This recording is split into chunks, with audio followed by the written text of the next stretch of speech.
guys, tara mag-window shopping tayo dito sa boutique ng Sports Central Mall of Asia. So ayan, ang daming magagandang sapatos guys, no? Pero hindi naman ako bumili ng sapatos dahil ang dami ko ng sapatos. Magtitingin-tingin lang ako kasi mayroon din naman akong biniling damit.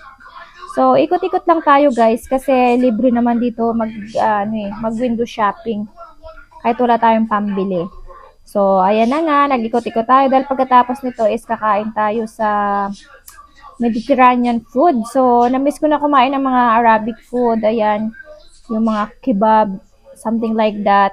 So, ayan, pagkatapos natin mag-ikot-ikot guys, ay pupunta na tayo sa restaurant. And finally guys, nahanap ko din itong restaurant na ito. Ang haba ng nilakad ko dahil ang hirap hanapin ng mga restaurant dito sa MOA. So, nandito tayo sa Mediterranean food, which is karamihan dito is mga Arabic. Halos natikman ko na rin yung mga pagkain dito. So, ngayon lang ulit ako makakain. Kaya, try naman natin kainin yung mga pagkain na hindi natin nakakain lagi. So, ayan yung in-order namin is yung kebab with kubos.